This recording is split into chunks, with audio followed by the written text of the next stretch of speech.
Announcements none. Papers have been laid. Questions? Yes, Honourable Leader of the Opposition. Thank Your you. private duties question. Yes, thank you, Madam Speaker. Madam Speaker, I've given notice of the following private notice question addressed to Dr. the Honourable Prime Minister. Madam Speaker, I've given notice of the following private notice question addressed to Dr. the Honourable Prime Minister, Minister of Defence, Home Affairs and External Communications, Minister of Finance, Minister for Rodrigues and Outer Islands, whether in regard to alleged breaches of the provisions governing election expenses incurred in relation to the National Assembly elections 2024 under the Representation of the People's Act, he will, for the benefit of the House, obtain from the Commissioner of Police and the Electoral Commissioner information as to whether any complaint has been reported in relation thereto, indicating in each case where matters stand, further indicating the A, dates thereof and at which police stations, B, constituencies and elected representatives concerned herewith, and C, names of the persons interrogated by the police as at date. Thank you, Madam Speaker. Yes, Honourable Yes, Prime Madam Minister. Speaker. The elections were held on the 10th of November 2024 and the results were declared on the 11th of November 2024. As per Section 56(1) of the Representation of the People's Act, the election agent of a candidate who has been returned or declared elected shall, within 6 weeks of the results of the elections, make an election return to the returning officer for the constituency in which he acted as an election agent. Every return shall be in the Form K of the schedule to the Representation of People's Act and shall be sworn before a magistrate by the agent by whom it is made. In addition, every return shall be supported by a declaration sworn before a magistrate by the candidate stating that 1, the return fully and accurately setting out all the payments made by him, 2, to the best of his knowledge, information or belief, the return is a full and accurate return of all the expenditure incurred and all money, securities, or the equivalent of money received by the election agent in connection with the elections. As per Section 51(b) of the Representation of the People's Act, the maximum amount of election expenses to be incurred in respect of a candidate for a National Assembly election shall be A, where the candidate does not belong to a party, or where there is no other candidate belonging to the same party at the election in a constituency, the sum is 250,000 rupees. B, where the candidate is not the only candidate belonging to a party at the election in the constituency, the sum is 150,000 rupees. With regards to Part A, B, and C of the question, I wish to inform the House that the following candidates for the 2024 General Assembly elections against whom complaints have been made are 1. Honourable Pencha of constituency number 7, Honourable Payag of constituency number 7, Honourable Suko of constituency number 7, Honourable Lokhiram of constituency number 12, and Honourable Lugovin of constituency number 14, Honourable Richard Duval of constituency number 17, and Honourable Colette of constituency number 21. I further wish to inform the House that the following 3 unreturned candidates of l'Alliance Le Peuple also exceeded the election expenses. 1. Kem Olivia of constituency number 18, 2. Kavidas Ramano of constituency number 18, and 3. Fazila Doriawu of constituency number 19. I'm informed by the Commissioner of Police, Madam Speaker, that on the 1st of February 2025, at Piton Police Station, 1 Mrs. Kalpana Kunju Shah, who was an unreturned candidate for constituency number 18 for the 2024 general elections, made a complaint against the 3 returned candidates of constituency number 7, namely Mr. Honourable Sukon, Honourable Pencha, and Honourable Payag. On the 17th of February 2025, at the said police station, other complaints were made against those 3 returned candidates by one Mr. Fokira Jagdish Fokira. I'm further informed by the Commissioner of Police that on the 3rd of February 2025, at Port Machugan Police Station, one Mr. Alas Ibrahim made a complaint against Honorable Roxana Colette for having exceeded her election expenses during her campaign for constituency number 21. I'm further informed by the Commissioner of Police that on the 17th of February 2025, at Mayberg Police Station, 2 complainants, namely one Mr. Luc Via Sirangan and one Mr. Jean-Christophe Toussaint, made complaints against Honorable Lokiram for having exceeded his election expenses during his campaign for constituency number 12. On the 18th of February 2025, at Chemagrenier Police Station, one Mr. Pirbak Sam Nawaz made a complaint against Mrs. Honorable Veronique Lugovin for having exceeded her election expenses during a campaign for constituency number 14. I'm further informed by the Commissioner of Police that statements have been recorded from all the complainants. I'm further informed by the Commissioner of Police that on the 24th of February 2025, at Kyopip Police Station, one Mr. Pindya Alagangi made a complaint against Honorable Richard Duval for having exceeded his election expenses during the campaign for constituency number 17. I'm further informed by the Electoral Commissioner that no complaint has been received at his office. However, on May the 12th, the police informed his office that the Central CID was investigating cases relating to a breach of the Representation of the People's Act by elected members of the National Assembly who had declared through the electoral agents electoral expenditures in excess of 150,000 rupees for the National Assembly elections of 2024. A statement was given to the Central CID on the 19th of May 2025 by an officer of the Electoral Commissioner's Office, wherein all information requested by the police was provided. I understand that these police inquiries are still ongoing and these files will be sent to the DPP eventually. I'm further informed by the Electoral Commissioner that in the case of Honorable Prayak, Honorable Penchen, Honorable Suko, Honorable Lokiram, Honorable Mrs. Lugovin, and Mrs. Colette, Honorable Colette, they each submitted a further affidavit to his office on different days to amend the initial electoral returns, claiming that the initial returns contain expenses which were not related to their campaigns. Madam Speaker, there is therefore, this is the situation, and there is a consensus among the major political parties that the maximum statutory expenses per candidate at general elections dating back to 2001 are totally unrealistic. This issue will be reviewed as part of the government program to enhance the transparency in the political sphere with a view to ensuring free and fair elections. Government will also introduce legislation for the funding of political parties. Thank you. Yes. First supplementary. Yes, thank you, Madam Speaker. Madam Speaker, can I ask the Honourable Prime Minister to confirm to the House whether those cases are being treated individually or the police has grouped those cases together? Normally, it's individually, Madam Speaker.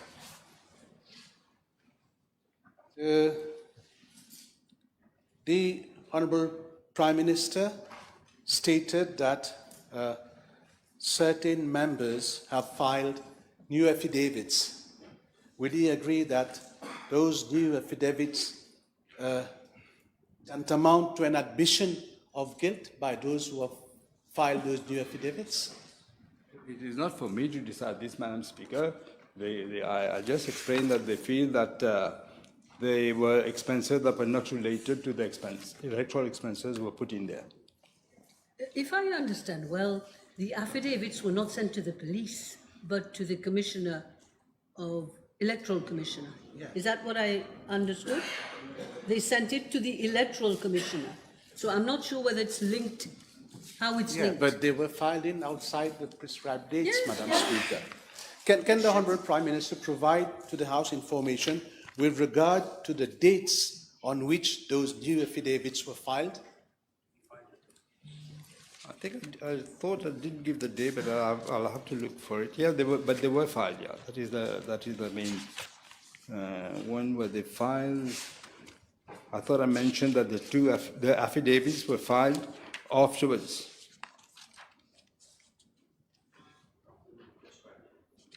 Outside the prescribed date anyway. Yeah. At different dates. Okay. Next question. Yes. The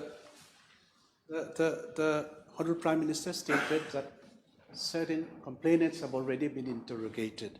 Can he give indications to the House to who has already been interrogated by the police and whether concerned elected members of this House were concerned with this inquiry, whether they have been interrogated, and can he give a timeline of proceedings from now onwards? It is in fact the agents that have to be interrogated because they're the one who submit the files. They have been interrogated except 2 agents, I understand, have not been. Can I ask the Honourable Prime Minister whether his office has obtained a full report from the Electoral Commission office on this matter, and whether such a request has been made to the Electoral Commission office?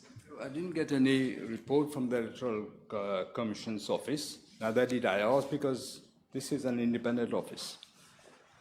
So, will the Honourable Prime Minister give a guarantee to the House that there will be no cover-up in these cases of alleged illegal practice under the Representation of People's Act? Certainly not, but as I mentioned at the end of my answer, that I think, even on the opposition's part, we all agree, I think, at least I think so, from what I've heard, that we have to relook at these expenses. They're completely unrealistic. Yeah, but there was a bill in front of this House some years ago, and now the Alliance in Power, they did not vote for the bill when it was presented to the House. That is, the You're bill with making a regard to statement. financing of political You're making parties. a statement. Will the Honourable Prime Minister confirm to this House that those found guilty of illegal practice will face the full force of law, including vacation of their seat? That is for the DPP who will look at the files and decide. It's not for me to say who is guilty, who is not guilty. May I ask the Honourable Prime Minister whether the DPP's office has already been contacted by the police? No, the police want to complete the inquiry before they sell the files to the DPP. That is what I understand from the Commissioner of Police. Now, Madam Speaker, this is a very serious matter. Why is it that until now, the Honourable Prime Minister has not directed those elected members of his alliance to step down, pending the full investigation in these alleged cases of illegal election expenses and breaches of the People's Representation Act? We can't say that there have been breaches. It's not for me to decide whether they have been breaches or not. They are alleged breaches. Yes, Mr. Duval is asking. Thank you, Mr. Speaker. May I know from the Honourable Prime Minister, with regards to the offences of illegal practice, which carries ineligibility, vacancy of seat, and ineligibility for 5 years, and where it would be for the court to find that a person guilty where he was aware and had consented to the expenses being done over the prescribed limit. In the given case, given that this has been sworn by the members in their own affidavit, and given that 1 year has passed, where potentially their seats could be found to be ineligible, not only for that 1 year, but also 5 years. You're still making a statement. No, the question is whether Where it is is your not a question? matter of urgency with regard to the regularity of the decisions taken by members of government who may be found later to be ineligible, whether it is not an urgent matter which requires to be treated urgently by the investigative authorities. I must say, Madam Speaker, this, whether it is, of course, it has to be looked at as I said, the police are completing the inquiry, the files will be sent to the DPP, then we have, because the counter affidavits, as I said, whether these counter affidavits have been done outside the prescribed date, that is for the DPP to look at. Yes, a second question, but no statements. No statement. May I know, as a matter of information, whether the Electoral Commissioner has referred, upon becoming aware of potential irregularities, He's answered that. no, whether he has referred those irregularities potentially to the police, To the police, as he should do. We don't know. Do you know? I did answer that part of that question. It is not for the Electoral Commissioner to refer it to the police. They must come and complain to nobody has complained to the Electoral Commissioner. Okay. Yes, two more. Okay. Madam Speaker, I'm sure the Honourable Prime Minister, especially the Deputy Prime Minister, will see to it that this inquiry is taken seriously. Concerning the incoming electoral reform, can the Honourable Prime Minister provide to the House with a proposed figure as a new threshold for expenses No, during I an election? don't think you can do that. It's too early for him to do that. Okay, if you Please, want, because Prime he's Minister, saying- if you want. Assise, causé. Please, Prime Minister, you want to reply to this question? No, because this will Can be a you- question of debate, and we will have to. Yeah, it's we difficult have all, to we have, answer all of that. us have ideas, but we'll have to see. No. Again, on the same issue with regard to expenses during an election, will the Honourable Prime Minister reassure the House that in the upcoming electoral reform, the Electoral Commission office will be empowered to inquire on real expenses of candidates during an election and be empowered by this new piece of legislation to take severe sanctions in case of breaches like the one we have had in the last general elections? I'm glad the Honourable Deputy Prime Minister is saying what he just said, that for 10 years, nothing was done. We are about to do things. Yes? So again, on the role of the Electoral Commissioner, in 2022, he did refer, 2019 election, he did refer, upon being aware of ballot boxes being found at large, Oh, the no, matter that- to the police. That has nothing to do with this No, question. it does. He has the inherent responsibility to make sure that when he sees something being irregular and he becomes aware, to refer it. I'm not saying to prosecute, not prosecuting powers, but referral to the police. So whether this role is, does the Prime Minister not think that the Electoral Commissioner ought to have referred this matter to the police? Just to correct the Honourable Member of the Opposition, it was in the 1991 election that boxes were found, tin boxes, not transparent boxes, found in sugarcane fields and all over the place. That was in 1991. In any case, it doesn't arise from that question. You shouldn't arise. Doesn't. Okay, now we go to other questions.